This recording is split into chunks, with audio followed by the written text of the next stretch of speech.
Det er jo greit nok, men i og med at altså den delen som på en måte bare er sånn en skala fra 1 til 5 trykk, der jeg føler det er ganske ofte vanskelig å svare på, for de passer liksom ikke helt med det faget da. Altså det er jo veldig en standardisert greie. Ja, det blir veldig generelt. Også sånn som for oss da, som har flere undervisere, så den delen hvor det er underviseren får meg til å føle meg viktig, eller hva det står, jeg husker ikke hva slags spørsmål det er, men så kan det jo hende at den ene underviseren gjør det, men den andre gjør ikke det. Og så det blir... Ja, og sammen med formidling og alt mulig at, ja. Jeg har ikke tatt den her, jeg er jo første semester årsstudium, eller nå blir det andre, så jeg har ikke tatt den her. Jeg synes det er veldig positivt at det er mulighet til å gi tilbakemelding. Det er veldig fint. I USA så hadde vi ofte at vi ga det personlig til læreren. At læreren gjorde det sånn bare fordi de selv var interessert i å vite. Og da ofte sa de, nevn sånn 3 eller 4 positive ting du likte, og nevn 3 eller 4 negative ting som ikke var hjelpsomme.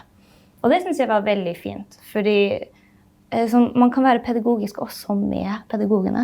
At det er veldig pedagogisk å peke ut det positive. Det er mer hjelpsomt enn å peke ut det negative. Så at oss som elever også kan ha et ansvar for å si fra det vi liker, og det som funker. Og det er litt viktig å få med. Jeg vet ikke hvordan disse her tilbakemeldingene er her. Altså, det var et sånt felt på slutten, eller det er vel 2, hvor du kan skrive inn ting du ønsker å bemerke spesielt. Du husker ikke akkurat det som er spørsmålet der, men... Fordi hvis du skal måle fra 1 til 5, så virker det liksom noe at UiT kan bare være sånn, yay! Vi fikk disse statistikkene, men jeg kan ikke skjønne at de egentlig er så hjelpsomme. Jo, men samtidig jeg skjønner jo at det er jo veldig greit at de har på en måte standardisert, at de kan sammenligne over tid og mellom forskjellige fag og så videre. Men det er så mange ting, fordi det kan også være kulturforskjell, at elever bare begynner å si ja på alt, fordi de gidder ikke. Jeg tror ikke det er så hjelpsomt da.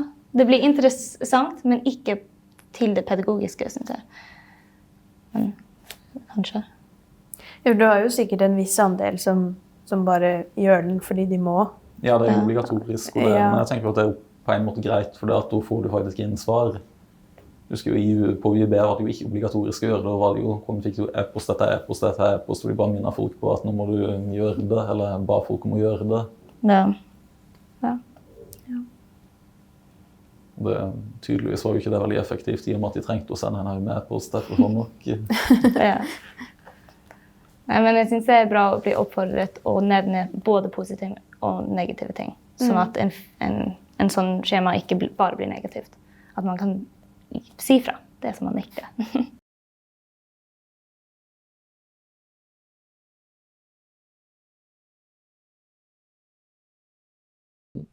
I en lang periode så var jeg ikke så opptatt av studentevalueringer, fordi jeg følte at det var en sånn subjektiv formeninger. Og det er det jo for så vidt. Men de er jo også en pekepinn av hva studentene tenker. Og hvis det du får 90% av evalueringene tilbake, og de sier at de har det dårlig i timene og synes det er trasig, så har jo det en innflytelse på læringen. Så da er det jo et signal som man må ta høyde for, hvis man er opptatt av læring. Sånn at det vil jo alltid være individuelle kommentarer som er gode, positive og negative, ikke sant? Så det kommer man jo ikke unna. Men, og det er jo alltid en subjektivitet inne i bildet da. Men måten jeg bruker de på er jo da for å finne ut om alle har det bra på. For det er viktig grunnlag for læring, sånn som jeg ser det, å ha et positivt og konstruktivt læringsmiljø. Altså hvis det er sånn at vi er opptatt av studentene sin læring, så kan ikke vi påberope oss at vi har fasiten. Studentene må jo selv få lov til å komme med innspill. Hva er det jeg lærer av? Lærer av når du tilrettelegger, planlegger undervisningen på den måten. Lærer jeg bedre av noe enn noe annet? Og det er jo kjempeviktige tilbakemeldinger å få. Og så ligger jo det i undervisningsrollen at den er jo også noe som er under utvikling hele tiden.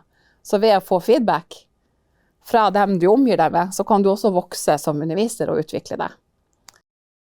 kommer aldri til å komme dit at hele studentgruppa synes at jeg er genial, eller en fantastisk underviser, eller i det hele tatt.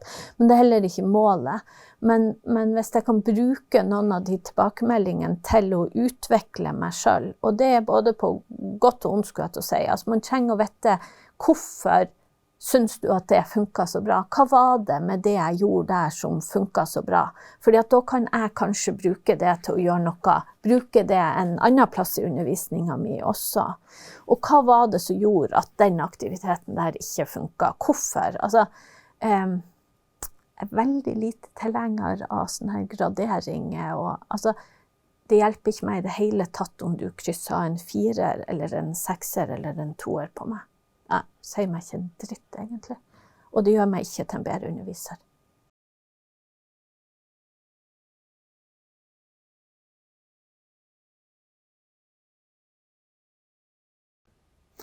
Nei, jeg har jo i tidligere år bare holdt på med spørreskjema og sånn der.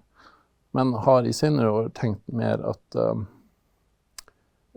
informasjonen du får fra noen Likert scales er litt det begrenser egentlig å finne ut at den kvalitative informasjonen du får ved en muntlig samtale, eller det kan jo være skriftlig også, er mye mer informativt. Ja. Så helst så tar jeg en muntlig samtale individuelt, eller det kan være grupper, eller det kan være par, eller noe sånt. Og det begynner jeg egentlig med helt i starten av undervisningen min, særlig kanskje i større grad på seminarundervisning enn på forelesninger. Men det å starte med en forventningsavklaring, hvor man også diskuterer den planlagte veien for undervisningen fremover, og får noen tilbakemeldinger fra studentene at vi kan endre kursen allerede da. Men hvis jeg har planlagt inn emner som studentene tenker, det her er så godt forklart i pensum, vi ønsker ikke å bruke tid på det, vi har 3 andre emner som vi sliter masse med, så har jo ikke jeg noe behov for å sitte der og liksom messe på noe. Jeg er jo til for at studentene skal lære, ikke for at jeg skal få liksom stå og skinne i lyset til på en forestilling for 25 andre. Og så er det jo selvfølgelig da gjennom hvert steg i undervisningsrommet. Det er jo også på en måte evaluering når du ber om feedback, og den feedbacken fører til en endring. Sånn at det er litt også, hva snakker vi om når vi snakker om studentevaluering? Snakker vi om den kommunikasjonen og feedbacken som skjer underveis, eller snakker vi bare om det formaliserte, det vi gjerne først og fremst løfter opp i kvalitetssystemet? Og har man undervisningsøkt over litt lengre varighet, så kan man jo veldig enkelt ha en slags type midtveisevaluering, som veldig mange synes det er nyttig. Vi må ikke være så redd for å spørre om hva studentene synes, fordi at det betyr ikke at vi skal ta alt inn over oss, eller ligge våken om natta, eller endre alt, men det betyr at vi får et veldig nyttig tilbakemelding til å kunne gjøre noen bare justeringer for å forbedre noe, til å kunne utvikle oss selv.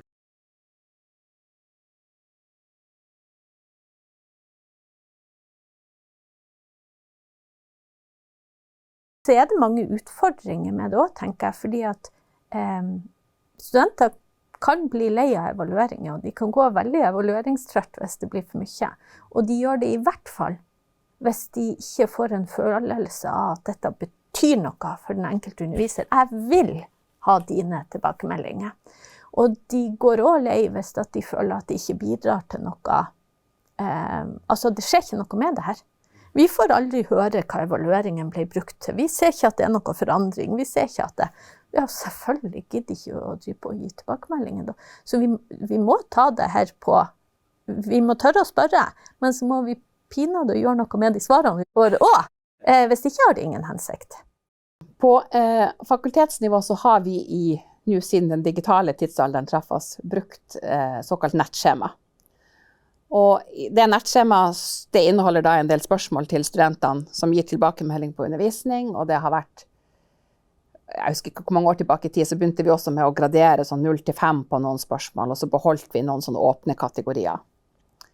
Og det vi, etter innføring av nettskjema, så førte det til at når en underviser gjennomførte undervisningen sin, så ga studentene tilbakemelding på nettskjema, men det gikk jo ikke til underviseren.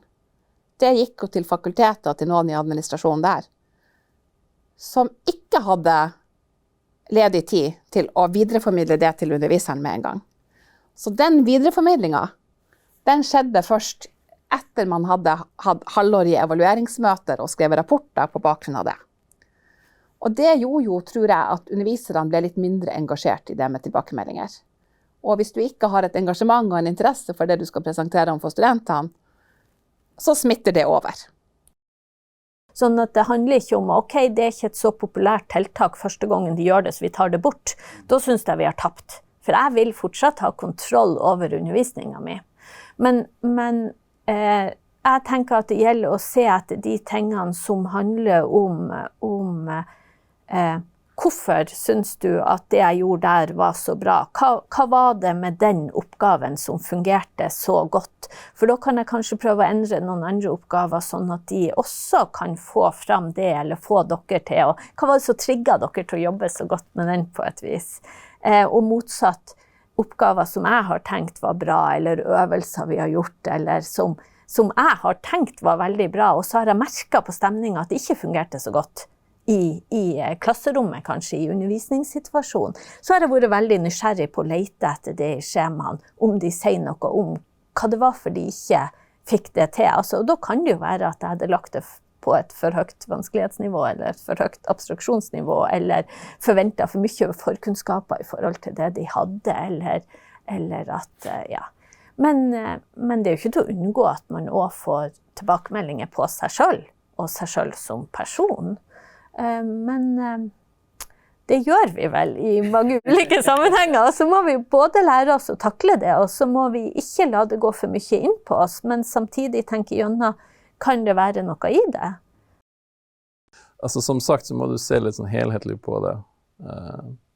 Hvis noen som svarer veldig fyldig og sånn, så er det jo en ganske seriøs henvendelse da. Men hvis det er sånn korte svar, så er det jo greit, men det er liksom sånn bra, godt jobba, fint opplegg.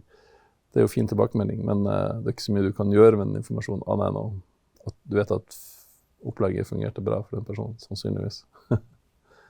Men det er litt vanskelig, ja. Så altså, jeg tror du må se litt sånn helhetlig på det, da. Den samlede tilbakemeldingen, at du ikke henger deg opp i sånn enkelt svar. Jeg tenker at det er viktig å være seg bevisst verdien av det, at man må være åpen for, akkurat som vi sier til studentene, at skal dere lære, så må dere lære dere å ta imot kritikk som en gave, som en mulighet til å vokse. Sånn tenker jeg at deltakerne også bør tenke om muligheten til å få tilbakemelding på egen undervisning.